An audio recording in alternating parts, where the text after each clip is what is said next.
There will never, ever be another Vince McMahon. And in many ways, that's a good thing. It's showtime, folks! I own WCW.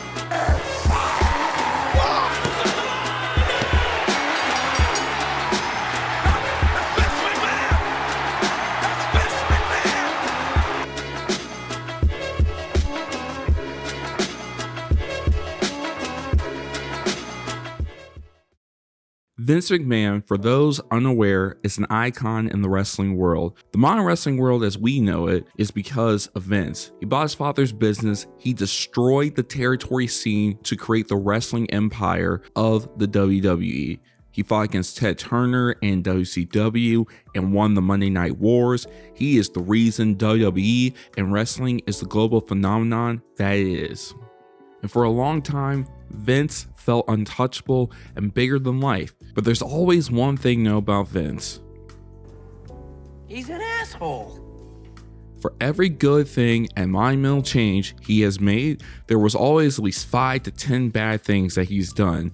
There's the Rhea Chatterton lawsuit. There's Vince McMahon interviewing Brian Pillman's widow on Raw just days after his death, making Trish Stratus bark like a dog. I mean, seriously, there's tons of them. You can find them everywhere. All these things and more are part of Vince's legacy. And yet, through all that, Vince survived. WWE survived. Wrestling survived. When you've dodged bullet after bullet, stones being thrown, and you make it on the other side,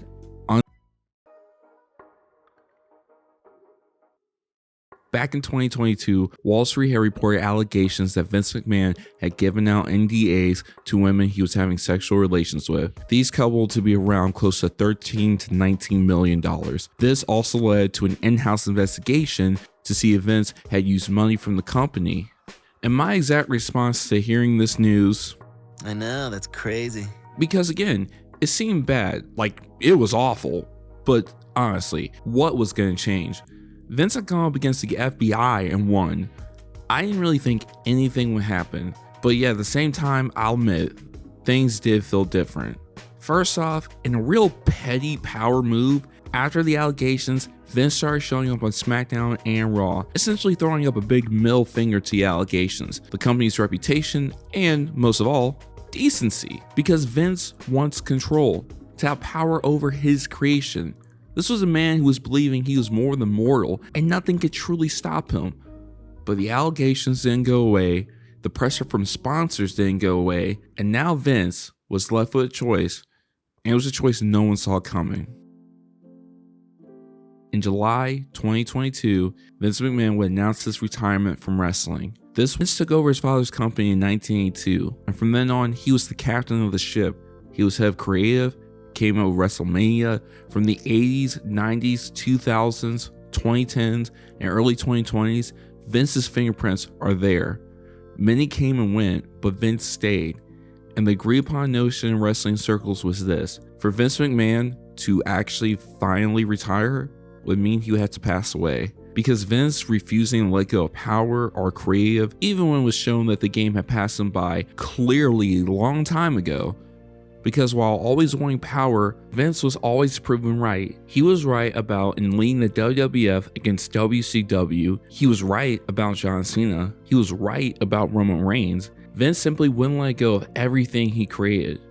Why would he? So yes, Vince retiring meant to many people Vince dying. So when he did retire, this sent shockwaves throughout the wrestling world. For the first time since Bruno Sammartino was in his heyday, WWE would not have Vince McMahon at the helm, and this was truly monumental.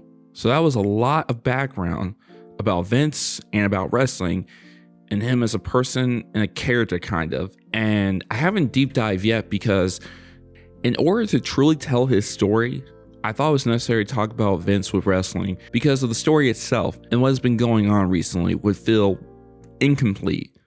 So now it's time to talk heavy. If you haven't heard about this, quick warning. Things are going to get serious.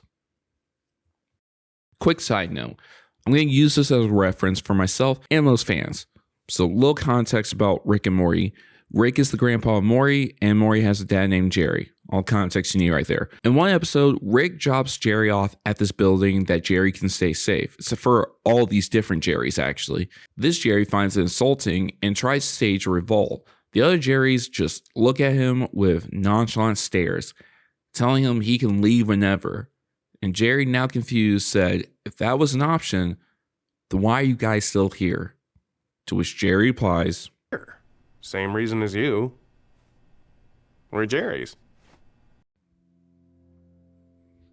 Save that for later. On January 25th, 2024, a few days before WWE's Royal Rumble, Janelle Grant filed a lawsuit against Vince McMahon. McMahon and Grant met when Grant was living in the same apartment building in Stamford back in 2019. Grant was also a caretaker to her parents, who both passed away, and she was currently unemployed at the time.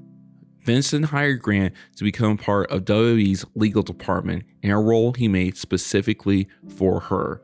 Vince also started giving Grant gifts, and when they were supposed to have meetings about her job, Vince would greet her in his underwear and ask for hugs repeatedly. McMahon also made Grant stay quiet about the activities he was doing with her. Vince would then start using sex toys on her, ones they also named after WWE wrestlers. Vince would then cause bruising and bleeding to Grant, and when she tried to end the relationship, Vince wouldn't allow it, even at one point saying, "I own you." So Vince would continue the relationship, and at one point in the suit, Grant claims that Vince and John Laurinaitis, the former head of WWE's talent relations and one of Vince's guys, pinned Grant down and raped her in an office at WWE headquarters. Vince once cosplayed as Brock Lesnar and raped her despite her cries against it. Grant also claims the last time that her and McMahon saw each other, Vince made her perform oral sex. Vince would also share explicit pictures of Grant with people inside and outside the company. Another claim is that Vince defecated on Miss Grant. Part of that deal was the wrestler would be allowed to have sex with Grant. That wrestler is described as a former UFC heavyweight champion.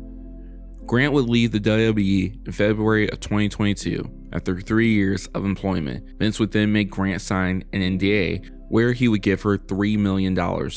Vince stopped paying after $1 million, and Grant, seeing this as a violation of the NDA, decided to make her claims public and sue Vince McMahon.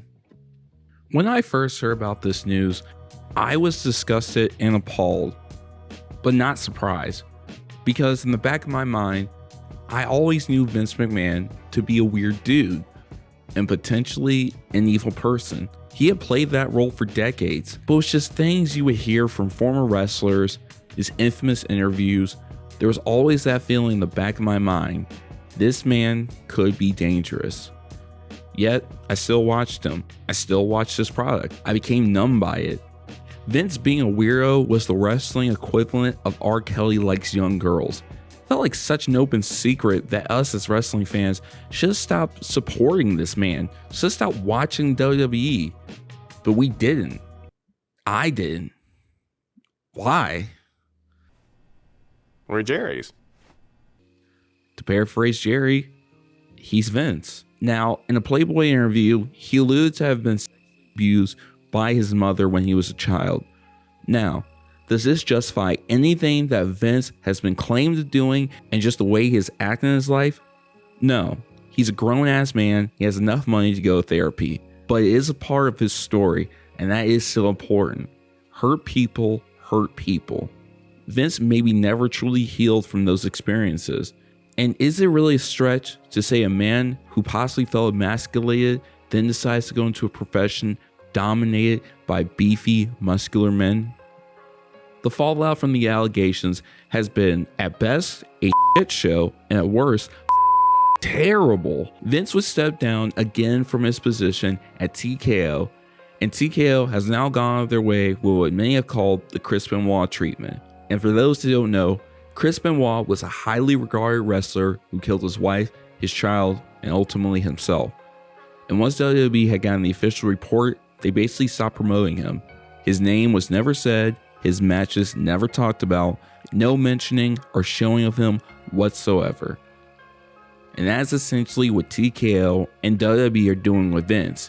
He hasn't been shown or talked about unless reporters have asked wrestlers about the situations in press conferences, WWE is trying to no longer promote Vince McMahon, but that's almost impossible to do so, because everything that comes to wrestling has Vince in there somewhere. Where there is a hole in history because Chris Benoit isn't mentioned, there is a wormhole without Vince. Now, there's going to be more news and there will be more allegations, but hopefully there will be answers for all of these things. But I do believe that this time, Vince really isn't coming back. And for the first time ever, there isn't a McMahon in charge of WWE. So to Vince, I just want to leave him with this, an old Jim Cornette saying, thank you, f*** you.